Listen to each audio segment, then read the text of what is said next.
আরজিকর মামলা supreme court ফেরত পাঠালো হাইকোর্টে। চিকিৎসকে ধর্ষণ এবং খুনের যে স্বতঃপ্রণোদিত মামলা তা হাইকোর্টে ফেরত পাঠালো সর্বোচ্চ আদালত। সৌভিক মজুমদার আমাদের প্রতিনিধি আরো বিস্তারিত এই নিয়ে বলতে পারবেন।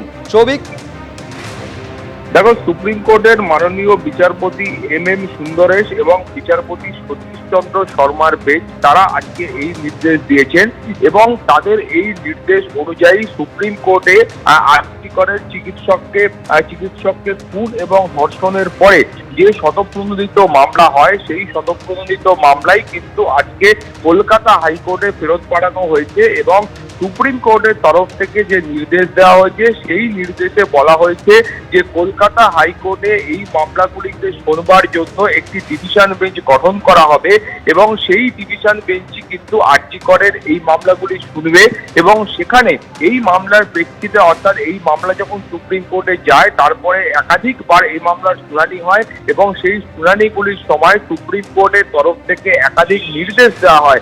সেই নির্দেশগুলো ঠিকভাবে পালন করা হচ্ছে কিনা বা সেই নির্দেশগুলো বাস্তবায়িত হচ্ছে কিনা সেইটা দেখবার ভার কিন্তু কলকাতা হাইকোর্টের এই যে ডিভিশন বেঞ্চ বা বিশেষ ডিভিশন বেঞ্চ গঠন করা হবে সেই বেঞ্চের থাকবে। ফলে সেই বেঞ্চই কিন্তু খতিয়ে দেখবে যে সুপ্রিম কোর্ট যে নির্দেশগুলো দিয়েছিল সেই নির্দেশগুলো পালন করা হচ্ছে কিনা। এর পাশাপাশি তুমি জানো যে এই মামলার ক্ষেত্রে সিবিআই একাধিক সময় সুপ্রিম কোর্টে একাধিকবার স্ট্যাটাস রিপোর্ট দিয়েছে এবং সেই রিপোর্টে এই মামলার ক্ষেত্রে কারা কারা যুক্ত, এই মামলার ক্ষেত্রে তদন্ত কোন পর্যায়ে আছে, এই ধরনের একাধিক বিষয়বস্তু সিবিআই তাদের এই স্ট্যাটাস রিপোর্টে উল্লেখ করেছিল। ফলে পরিবারের কিন্তু শুরু থেকেই বক্তব্য ছিল যে সিবিআই তাদেরকে অন্ধকারে রাখছে, সিবিআই তাদেরকে এই ইনভেস্টিগেশন সম্পর্কে প্রকৃত তথ্য দিচ্ছে না, তাদেরকে একেবারে ডে টু ডে সিবিআই এর যে মুভমেন্টগুলো থাকে সেই মুভমেন্ট নিয়ে সিবিআই তাদেরকে অবগত করছেন না। ফলে এর প্রেক্ষিতেই সুপ্রিম কোর্টের তরফে নির্দেশ দেওয়া হয়েছে যে এই স্ট্যাটাস রিপোর্টগুলো পরিবারকে দিতে হবে। ফলে পরিবারের তরফ থেকে যারা পরিবারের সদস্যরা রয়েছেন বা পরিবারের আইনজীবীরা রয়েছেন তারা এই স্ট্যাটাস রিপোর্টগুলো খতিয়ে দেখতে পারবেন এবং সেক্ষেত্রে সিবিআই এর কোথায় কোথায় তারা ভুল রয়েছে বা কোথায় কোথায় খামতি রয়েছে বলে তারা মনে করছেন সেই বিষয়টা তারা চিহ্নিত করতে পারবেন এবং সে বিষয়ে তারা কলকাতা হাইকোর্টকে অবগত করতে পারবেন। এই ধরনের একাধিক নির্দেশ আজকে সুপ্রিম কোর্টের তরফ থেকে দেওয়া হয়েছে।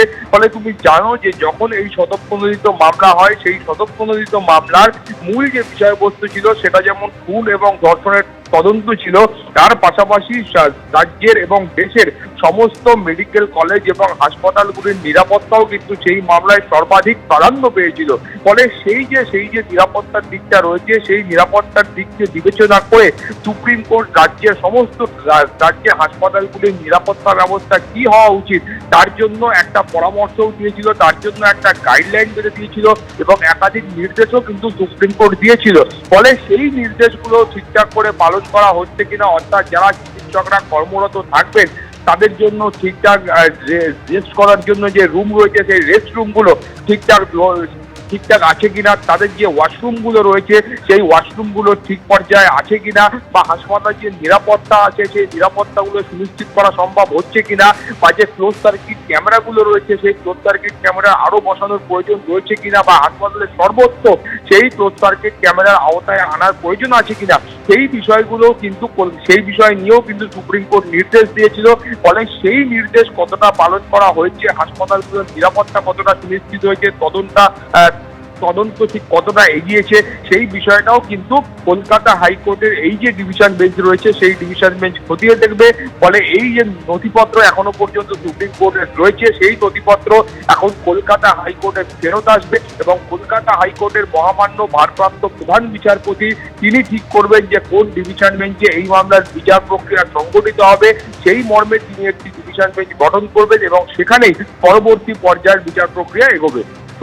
সৌভিক, তুমি আমাদের সঙ্গে থাকো। আরেকবার আপনাদের বলবো, আরজিকরে চিকিৎসককে ধর্ষণ এবং খুনের যে স্বতঃপ্রণোদিত মামলা যেটা সুপ্রিম কোর্টে বিচার প্রক্রিয়া চলছিল, শুনানি চলছিল, সেই মামলা ফেরত পাঠিয়ে দেওয়া হলো কলকাতা হাইকোর্টে এই মামলায় এখনো পর্যন্ত সর্বোচ্চ আদালত যা যা নির্দেশ দিয়েছে সেই নির্দেশ ঠিকমতো পালিত হচ্ছে কিনা সেটাও কিন্তু কলকাতা হাইকোর্টের দুই বিচারপতির যে বিশেষ ডিভিশন বেঞ্চ তৈরি করা হবে সেখানে এই বেঞ্চ সেটা খতিয়ে দেখবে, এই নির্দেশ দেওয়া হয়েছে।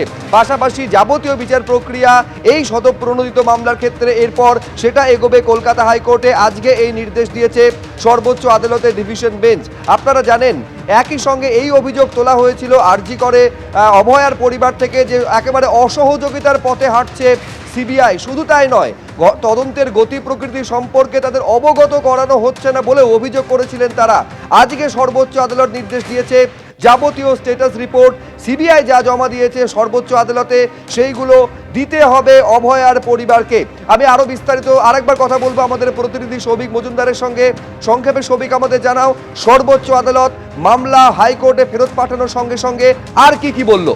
এবার সুপ্রিম কোর্টের যে নির্দেশ সেই নির্দেশে খুব সংক্ষিপ্তভাবে বলা হয়েছে যে তোমার মনে থাকবে যে আরজি করের এই ঘটনা যখন ঘটে সেই সময় একেবারে সুপ্রিম কোর্টের তরফ থেকে তৎকালীন যিনি প্রধান বিচারপতি ছিলেন তিনি এই মামলা কিন্তু সুপ্রিম কোর্টে স্থানান্তরিত করেন। সুপ্রিম কোর্ট স্বতঃপ্রণোদিতভাবে এই মামলার গুরুত্ব বুঝে এই মামলাকে সুপ্রিম কোর্ট একেবারে গুরুত্ব দিয়ে প্রায় নির্দিষ্ট সময় অন্তর অন্তর তার বিচার প্রক্রিয়া সংগঠিত করে এবং গোটা বিষয়টায় বিভিন্ন সময় গুরুত্বপূর্ণ নির্দেশ সুপ্রিম কোর্টের তরফ থেকে দেওয়া হয়। ফলে সেই নির্দেশগুলো এখন ঠিকমতো পালন করা হচ্ছে কিনা সেইটা দেখবার জন্য মূলত কলকাতা হাইকোর্টে এই মামলা ফেরত পাঠানো হচ্ছে।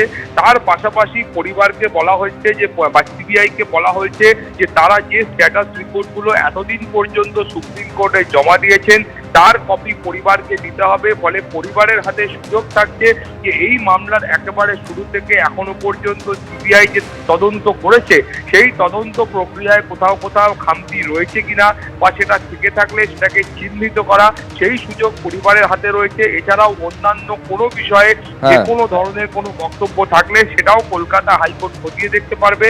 ফলে এখন কলকাতা হাইকোর্টে বিশেষ এই বেঞ্চ গঠিত হলে তারপরে কলকাতা হাইকোর্টের কাছে এই মামলার বিচার প্রক্রিয়া আবারও শুরু হবে। ধন্যবাদ সৌভিক। এবিপি আনন্দ, এগিয়ে থাকে, এগিয়ে রাখে।